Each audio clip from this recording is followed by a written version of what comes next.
Alright, welcome back again to Overdriving in our little bass amp taste test.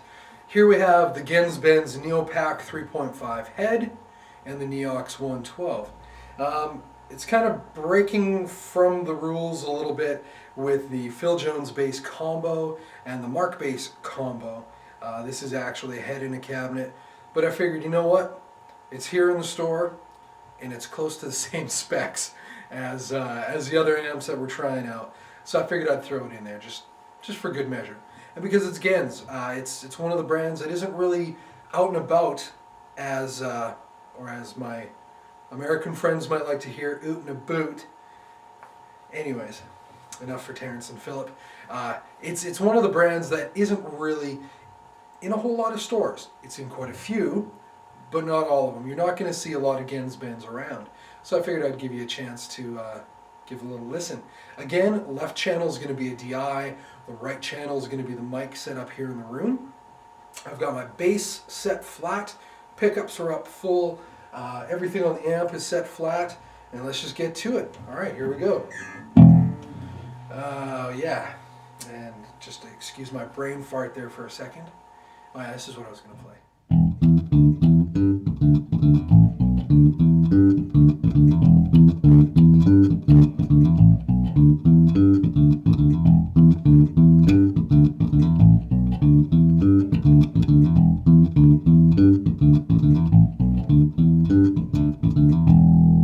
And now for my 5-string brethren, let's take a listen to how this puts up with a low B.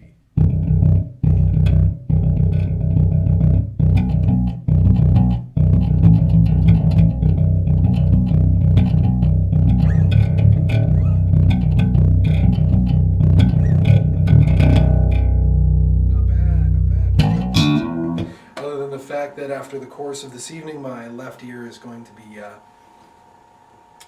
slightly more deaf, but it's all good. Let's try some chording.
Alright, now just because I don't want to make this video too long and take up too much bandwidth and stuff, I'm going to quickly get some of the features with the Genz-Benz here.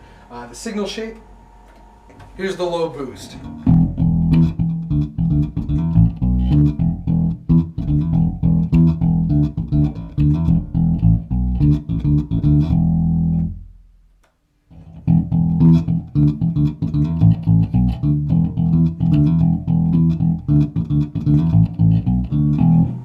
Variation on a theme there, but you could hear how just the low end boost just boosts up the low end. Funny that, huh? But what it doesn't do is it's not over the top. Typically with most amps they have built-in little this and that. I find that they're usually features that aren't terribly useful. Unlike a telephone, which is very useful and ringing at this moment. But again, because I'm the only one here and I really don't want to edit up a whole lot, I'm just going to let it ring and I'm going to keep on talking. Again, with the Genz features, the first thing that really made me happy the first time I heard the amps and had a chance to try them was the fact that these features are actually really well thought out, and they're not just, you know, bells and whistles to get you to buy the amp kind of a thing. They're actually very functional and very musically voiced, which might sound pretty straightforward, but you know, there are some amps out there that they just try and throw feature after feature on it, just to get you to buy it, and the features might not necessarily be terribly musical. These are. Now that the phone is stopped, let's go with some mid-scoop. What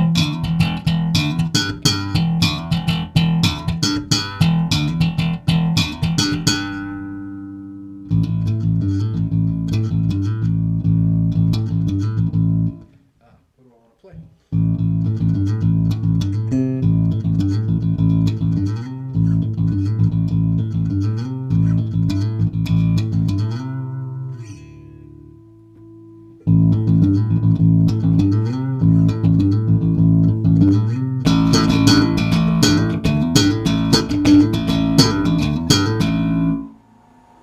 So there, that was definitely a mid-scoop. Here's a high-frequency attack for you.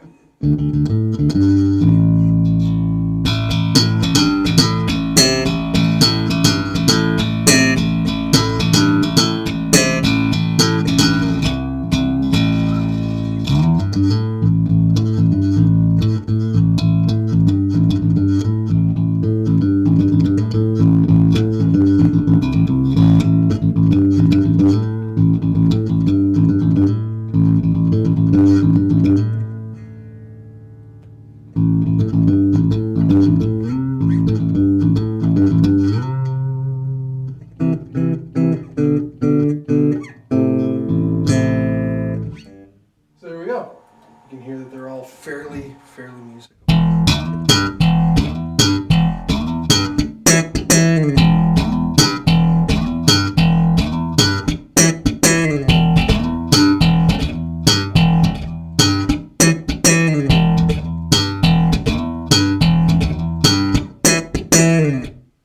There we go. And with this amp, I'm not actually going to bother to tweak the EQ a whole lot, or actually at all, because I kind of like where it is right there. So before I hurt myself and hurt your ears anymore, I think that was definitely enough clam chowder for one take, and I can't believe that I'll post it for all the world to see, but yes, I'm far from perfect. But at least it gives you a little sound on what the Genz Neo-Pak sounds like. And up next is the Mark bass. Stay tuned.